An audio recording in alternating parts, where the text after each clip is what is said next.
I'm retired at Auburn. I'm still in Auburn, but You don't teach classes anymore? no. Ah, darn, now he's not going to Auburn. You would like to. Pardon? You don't teach because you don't want it? Or I got old.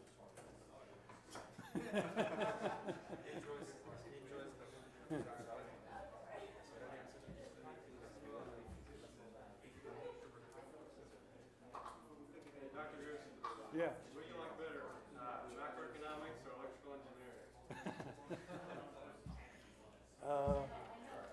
I like economics better, but engineering would pay more money. But I got both degrees.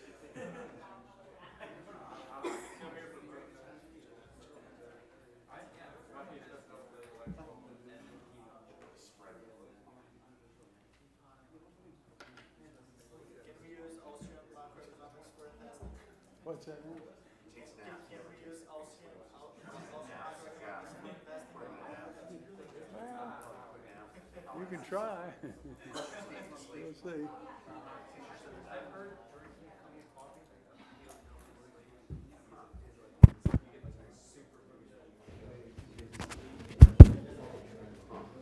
Okay, I've got microphone now. I think they'll let me speak. And it's 2 o'clock, so let's get started. And it looks like we've got the hardcore here on this occasion. So I like that, okay? We'll see how that works. So the topic this time is Keynes and Hayek head to head. And I can tell you that I've read Keynes' general theory more times than I want to think about. And each time I figure out a little more because it's hard to decipher him. So we'll see how this goes. Let me just start by telling you so you know what's coming, is that I'm going to build the Keynesian macro vision and in such a way that it will allow us to morph into the Austrian view, all right? And then you'll see that the little steps you take to make it morph are wholly acceptable. Nobody could dispute about it. So anyhow, let's see how it goes. So this is the application of capital-based macroeconomics, despite that it's mostly about Keynes, at least in the start. Keynes and Hayek says head to head. And it's easier to do than you would think. Here we go.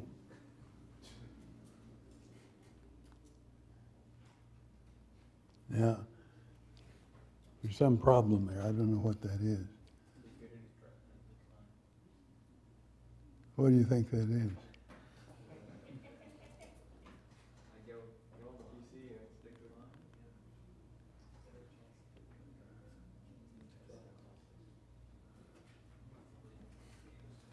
I don't know. It's got me. There's an X there. I don't know if you can poke it on the screen. Hey, Clay, are you up there?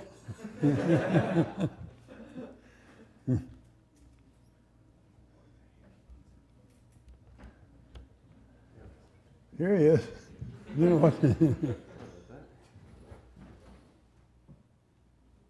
What is that problem? It's me upstairs. That's you, huh?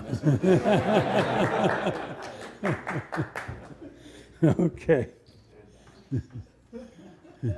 So anyhow, putting Keynes and Hayek head to head. And there it is. Okay.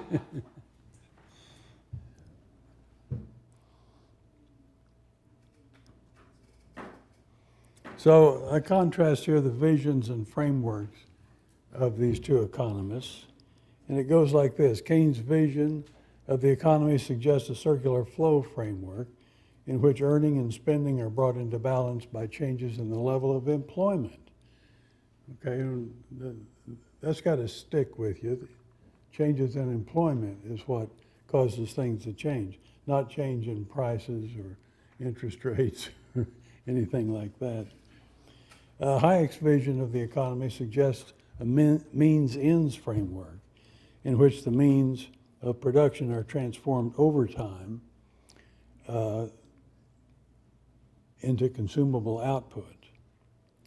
So let's do, I'll probably apologize for this. We're going to do a brief review of the Keynesian circular flow framework, although mine looks a little different than some of the others, so we'll see. The circular flow framework. Here you have business organizations represented up top. That's just a shell of a thing. There's nobody up there. And down below are workers, consumers, investors. All right. This is the basis for the circular flow. And so let's get it started. There's one flow, all right? And it says labor and other factor services. Well, what are other factor services? Well, among other things, they're investors. But Keynes gives short shrift to that, at least in this particular way of doing things. All right? And then we have an alternate flow the other way around for income. So everybody that earns income gets that income somehow or other. So that's half of the story, as you can see. We need the other half. And here it goes. So what we have here is goods and services. So that's the flow of goods and services around the economy. And of course, that's offset by expenditures, consumption and investment expenditures. That's the way it works, okay? Now, I don't know if you can see, you can see that pretty well. Federal Reserve policy, and it's got interest rates there. It looks pretty slow. Now let's get it started. There's the circular flow, okay? It is still pretty slow, but no wonder it's set at 6%. That's pretty high. Go around here to 2%, we can really get some more flowing out of it, okay? So that's the mindset, I think, of the Keynesians. Okay, well, let me stop it. That's a circular flow, and there's Keynes. And there's Hayek.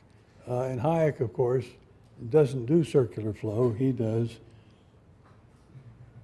the triangle, okay? Stages of production, consumer goods. It can change too, but in ways that are very sensitive to the interest rate.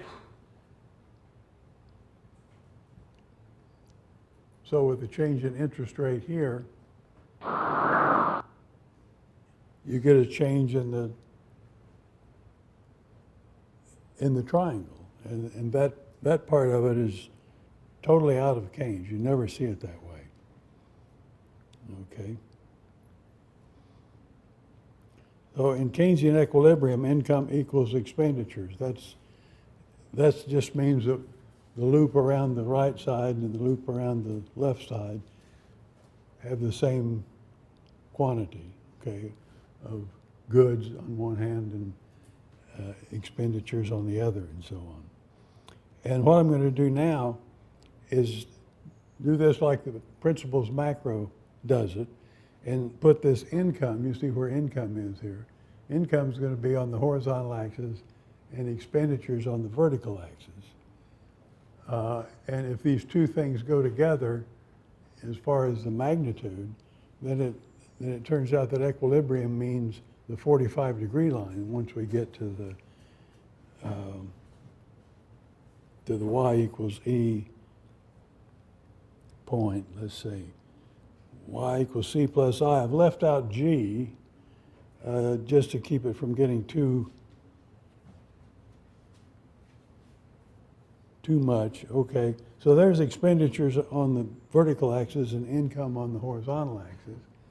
And we can put a 45-degree line there to say that the economy, according to Keynes, can be in an equilibrium at any point on that line, okay? Being in equilibrium in the sense that income equals expenditures.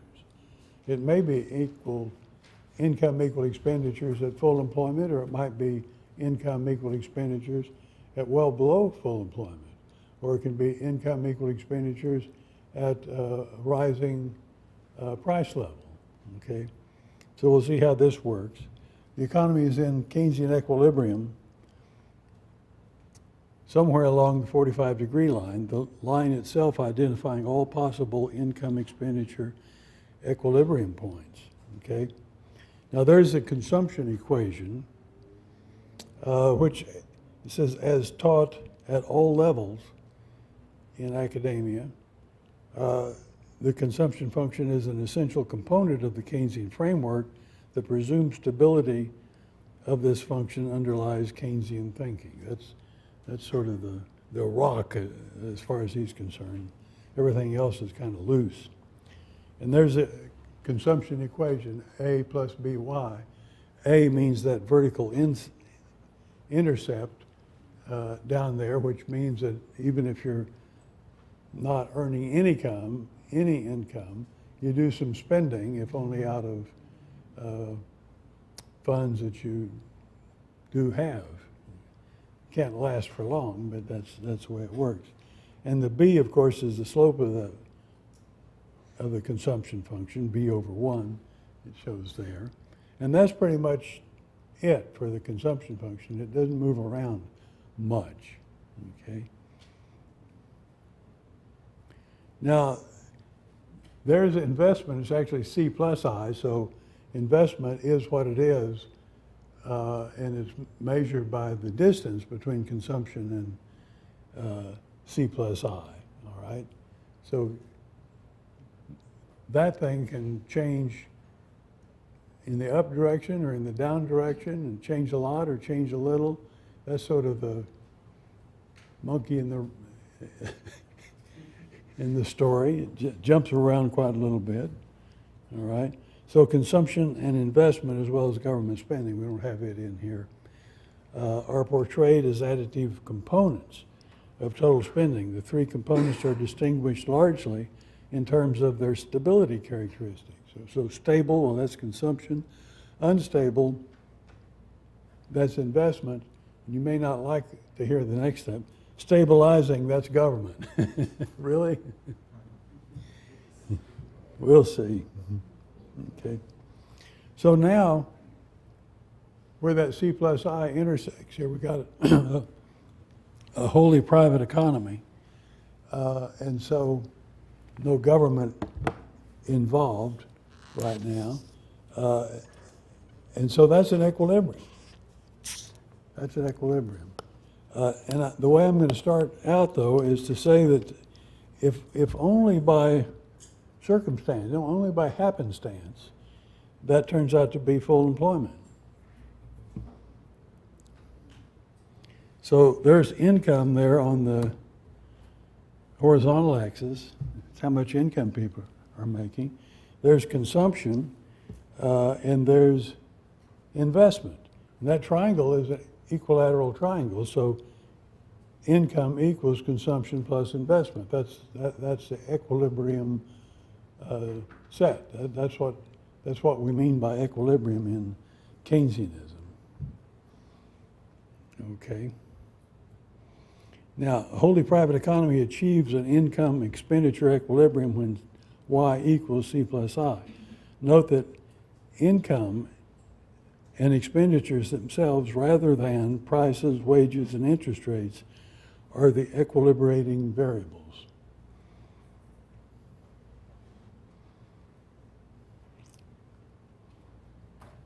Okay, according to Keynes, it is only by accident or design that the economy is actually performing at its full employment potential.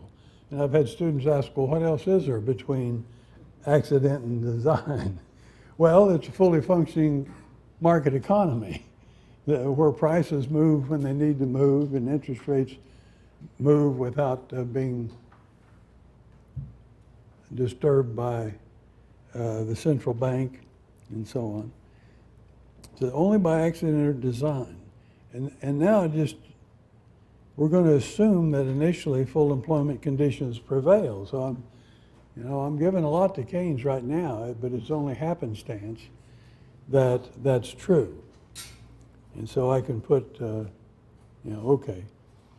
Now, I've got the graphs here on the right that we use for the Austrian view.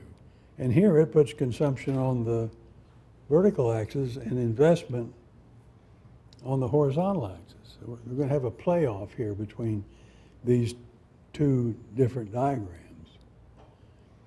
And in that diagram, of course, we show the PPF, the production possibilities frontier, all right?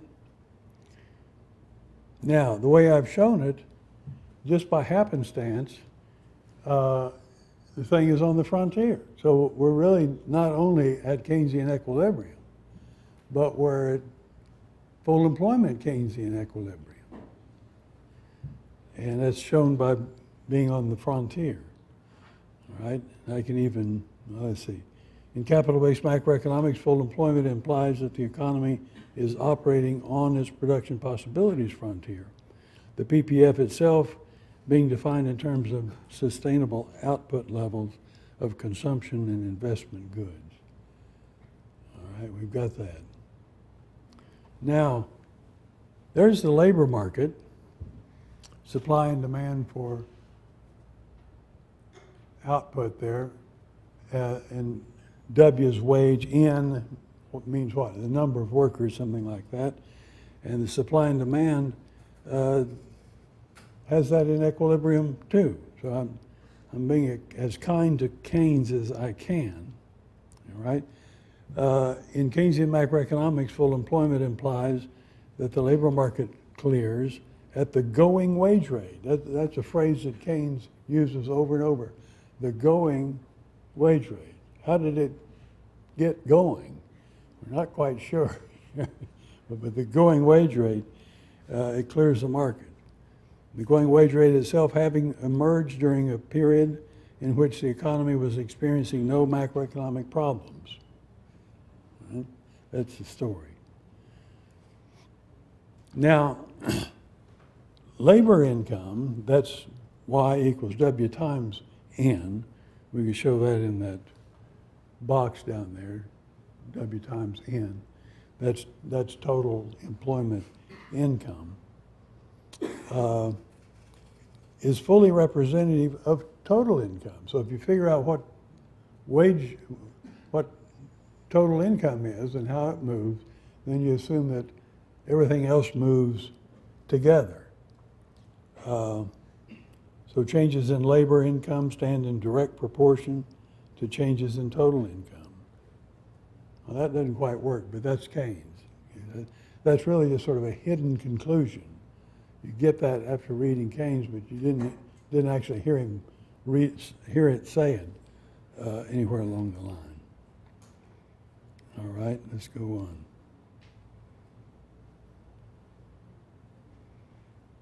on. All right, now there's that circular flow again, and we want to show you what happens. Let's see. Oh, I see. There's Y sub FE. That FE stands for iron in chemistry, but it means full employment, income at full employment. According to Keynes, a collapse of investment activity, the collapse being attributed to a waning of animal spirits, is the primary cause of economic downturns. That's Keynes. That's hardcore Keynes. In response to reduced investment and hence reduced employment opportunities, the economy spirals downward into depression and possibly into deep depression. Right? So we'll watch that and see how it goes. Oh, there's the animal spirits.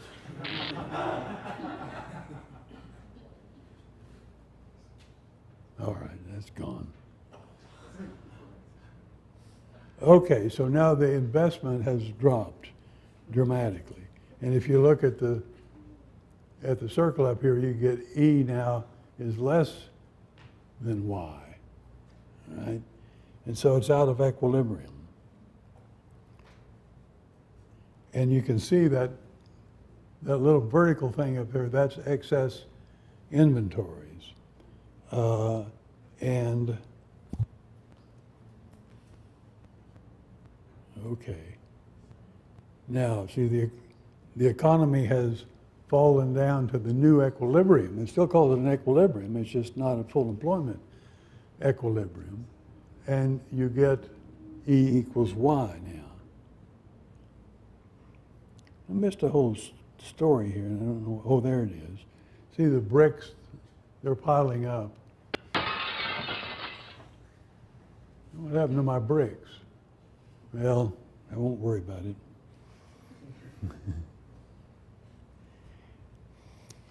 So we get a shift, a downward shift by a delta I. That's how much investment has fallen. And because of that, income has fallen. And you see income has moved further than investment. That's what the multipliers are all about. So y equals 1 over 1 minus b times I. That's the geometry. That's what you get at when you do the geometry. Consumption has fallen, not the consumption function. It doesn't fall. But we moved along it, so fewer consumption goods are being bought.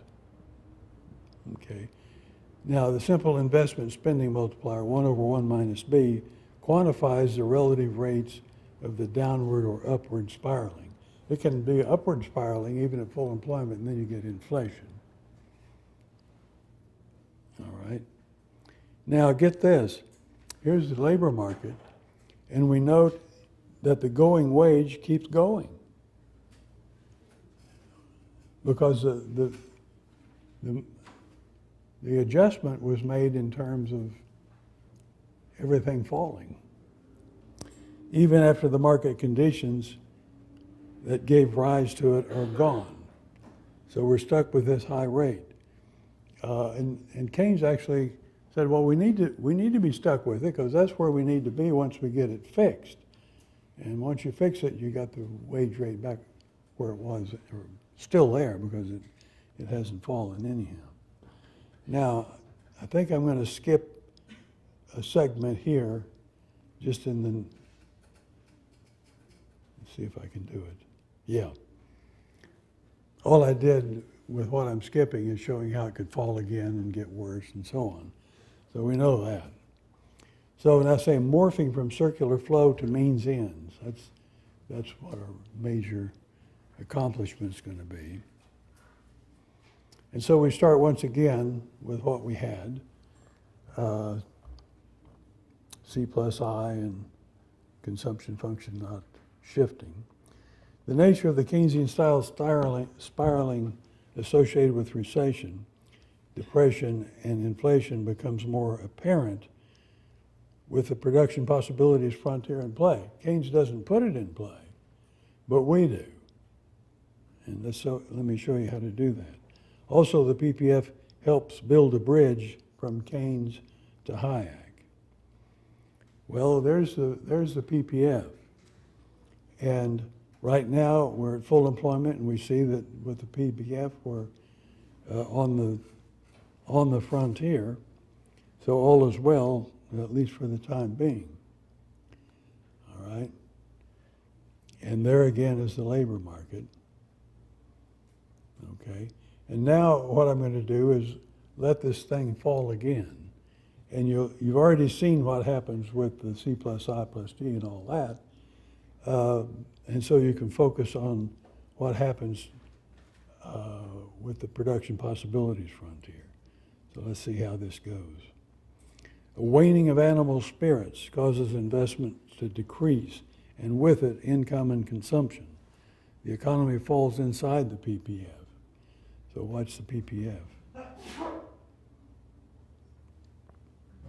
Hasn't fallen yet. There it goes. Okay. So that's the story now. And you see that Keynesian diagram just like it was before, but now we look at the PPF diagram and we see what kind of a mess we're in. We're in the frontier. It didn't go along the frontier. It goes along, going into the innards of the frontier. And I'll do more of this. Let's see, there they are. supply and demand for labor, but with no wage change. Okay, a further waning sends the economy deeper into the PPF's interior. Let's watch that. Again, here it comes. Here it is. Okay.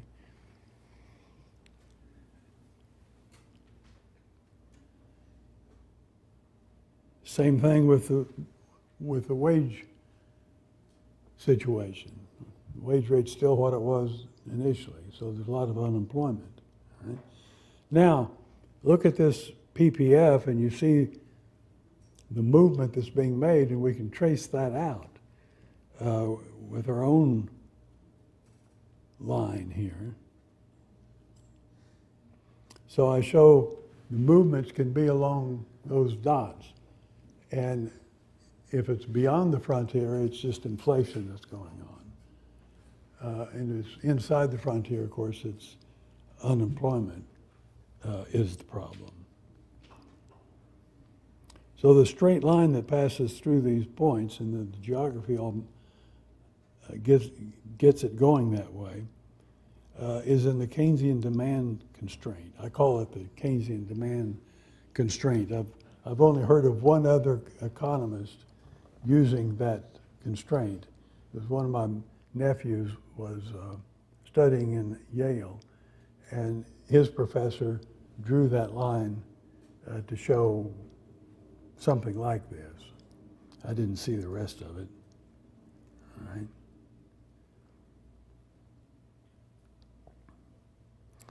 Note that if investment were to fall to zero, the economy would settle into an income expenditure equilibrium with Y equals C. And actually I put that in there, you'll see a little, that's the vertical intercept of the Keynesian demand constraint is aligned with the intersection of the consumption function in the 45-degree line. So you can see it along there. And that's just a way of showing you I've got my ducks lined up. Okay, it all fits together. Did that for my own sake, really, than burdening you about it. And I show some algebra here, and I'm gonna skip over that, not make you do the algebra. Probably, I don't know if you can see it from there anyhow.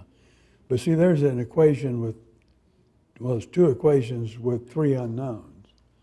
And you could manipulate to get rid of any one of the unknowns and have one equation with the two that you didn't get rid of.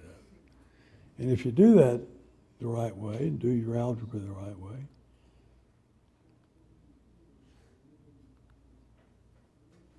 keeps going there, but I've got to it.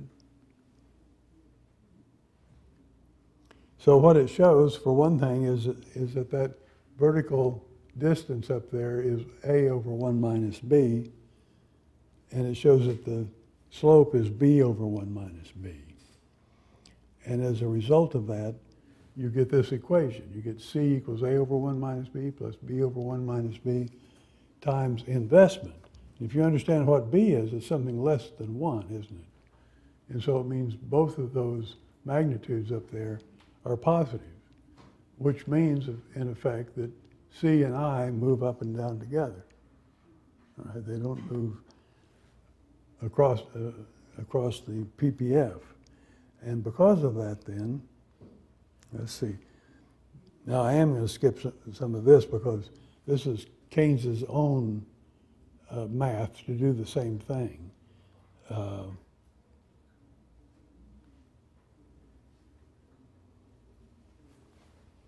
And he comes to the conclusion, though, he says this formula is not, of course, quite as simple as this illustration, but there's always a formula, more or less, of this kind relating to the output of consumption goods in which it pays to produce the output of investment goods.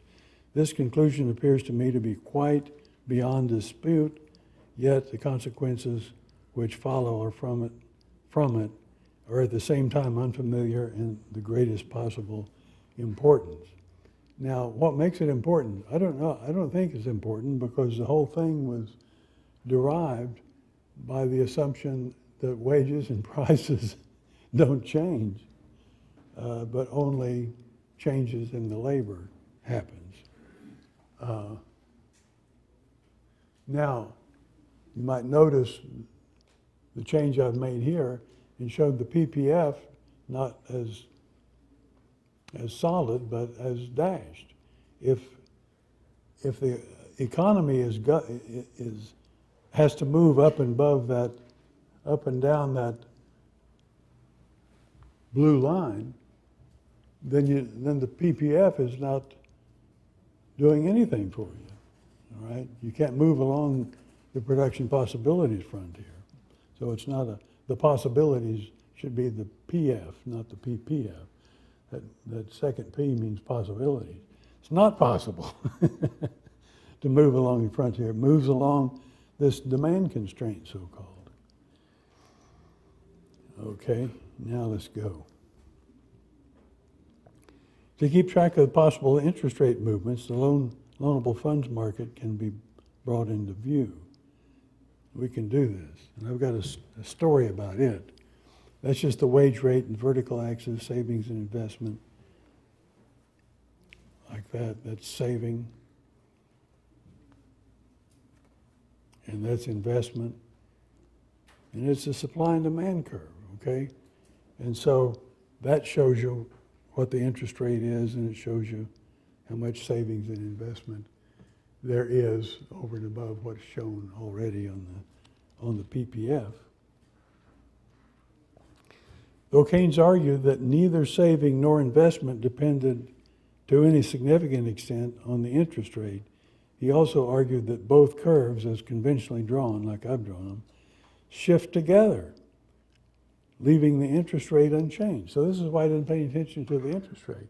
If those two curves always shift together and by the same amount, then the interest rate doesn't change. And that's what caused him to just eliminate the interest rate from consideration. Okay. With the loanable funds market in play, we see that decreased investment is accompanied by a leftward shift in the demand for loanable funds, putting downward pressure on interest rates. All right, let's show that shift. There it is. Demand shifts. It looks like it caused the interest rate to go down, doesn't it? But that doesn't happen, according to Keynes, but the spiraling downward of income implies that the supply of loanable funds, aka savings, also shift leftward, relieving the downward pressure on interest rates. And watch that. Okay? And so now you've got both curves shifting, and each to an extent that keeps the interest rates out of play. And he was happy about that. He just didn't have to even bother about interest rates.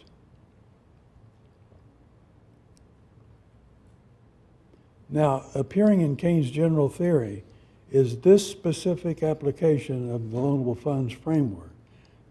The implications, according to Keynes, is not the loanable funds reckoning, is that the loanable funds reckoning is, at best, superfluous. And here is where, once I had drawn this diagram here, I realized that was the diagram in Keynes, except we'll have to kind of fix it up. I mean, get the general theory up there. There it is. And I could tell you that that's the one and only diagram in the entire general theory. That's it. And it's only there because one of his colleagues told him that you better put this in. You better put this in because nobody will think you're doing what you're doing unless you do that. Okay? You got to have it. Now, you look at that and you think, well, that looks a little different than what I had. But we could show that that's not the case either. If you look at it, you see R on the horizontal axis, which really, he meant rate of interest, I guess it's interest. And look what's on the vertical axis. Nothing. So That's kind of a slip there, but if you look at the, let's see, as shown on page 180 of this general theory, Keynes presented the loanable funds market with the interest rate R on the horizontal axis. Although he failed to label the vertical axis, the accompanying text indicates that saving and investment are measured vertically. And I show those down there, you probably can't read it. So savings and investment. Keynes' diagram can be flipped over and rotated 90 degrees to make it conform with modern renditions of the market for loanable funds. Let's do that. There they are. And that some of the savings curve are intended only to demonstrate that income is a shift parameter. So I'll eliminate those. And then there's the diagram that tells the story. What you see is if you get a shift in the demand for loanable funds, you'll get another shift to such an extent that it keeps the interest rate from falling or rising. Okay, so that's what he got out of this. I know a lot of people who have read the general theory and never quite understood what in the world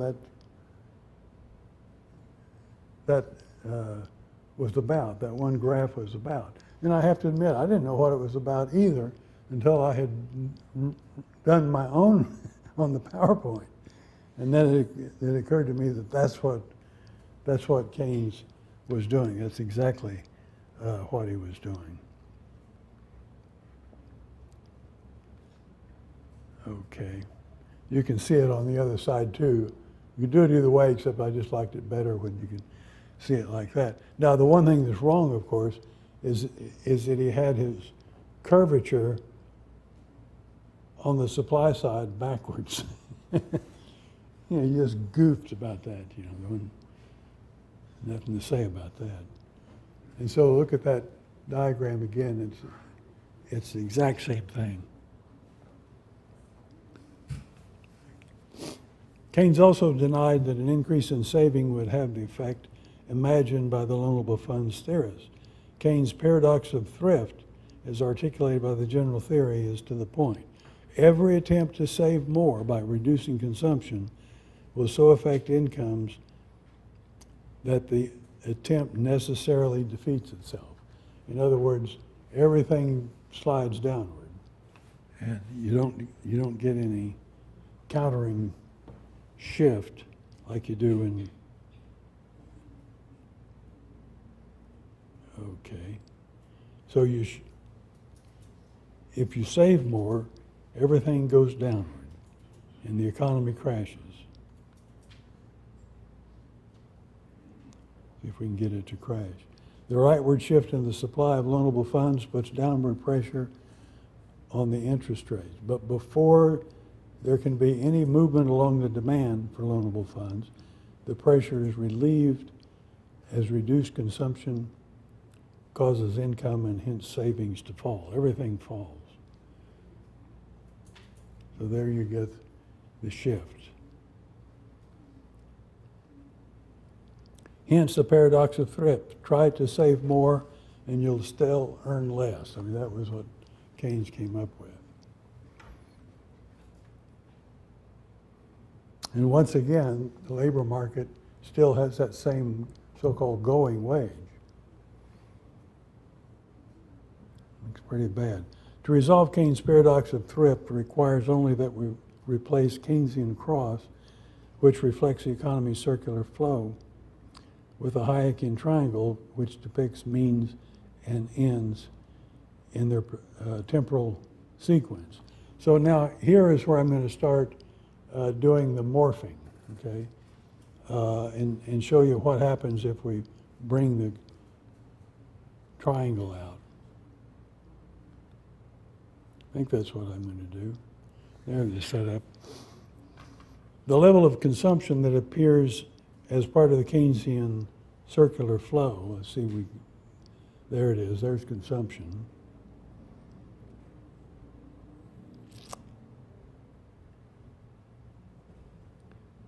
okay, also appears in the capital-based framework as a consumable output of a temporally sequenced production activities. And here we can just bring that Hayekian triangle in, okay?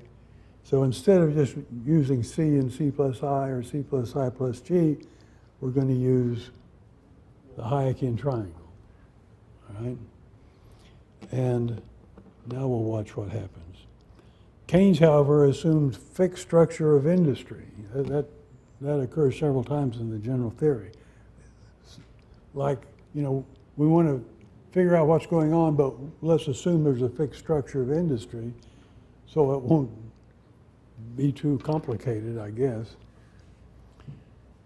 Fixed structure of industry, which in the current context implies a Hayekian triangle of fixed shape, the only live issue being the triangle's size, which represents the level of employment and the extent of capital utilization. Okay, now let's see what we're going to do. We begin as before with the economy functioning at its full employment level. All right, we'll do that. The labor market is represented, there it is, by one supply and demand graph, okay, so we don't have that problem. The market mechanisms in play here are still those envisioned as Keynes. So we're still doing Keynesian stuff, but we're doing it with the triangle as Keynes supposedly would imagine it. And it goes like this: in accordance with the paradox, an increase in saving causes the economy to spiral downwards to the less than full employment level. Okay, let's watch it. And you see with the triangle, it doesn't change its shape, it just changes its magnitude. And all the stuff between the new one and the old one is unemployment, okay? That's the story, as Keynes would have it. And we're still using just one labor graph, and we've got unemployment, as you can see in that diagram.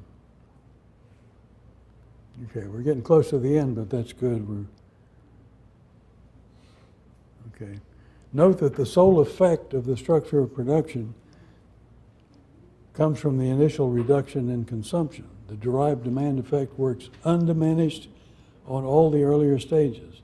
The interest rate is effectively out of play. The leftward shift of savings took the downward pressure off the interest rates, and in any case, the capital structure is assumed to be fixed.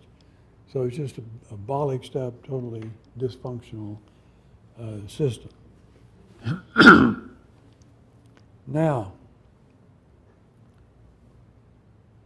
three modifications are needed to transform the Keynesian vision to the Hayekian vision. And think about this. Can any of these three be a problem? Okay, let's see how it works. What's one? Divide the structure of production into stages. Well, okay, it's good enough. Got stages. Two, allow the stage-specific labor markets in which wage rates adjust to change market conditions. You'd like to see that, okay? And there they are. And then there's one more. What is it? Let's see. Oh, get rid of the Keynesian demand constraint, because now that you have wage rates changing differentially, and you have the triangle changing differentially, that's what moves it along the front here, all right? So somehow we got to get rid of that demand constraint. Watch.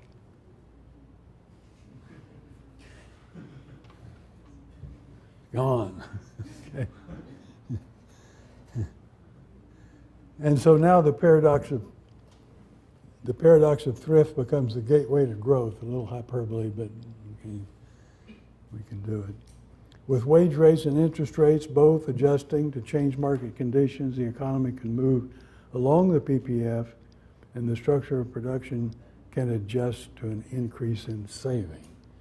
So we watch this.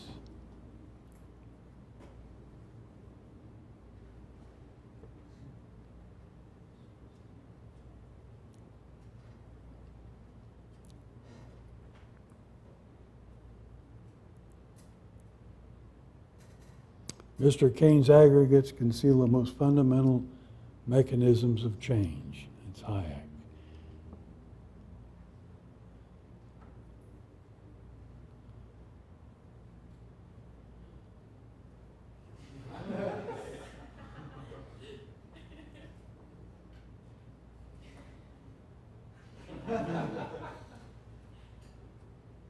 And there you have it. Okay. Thank you.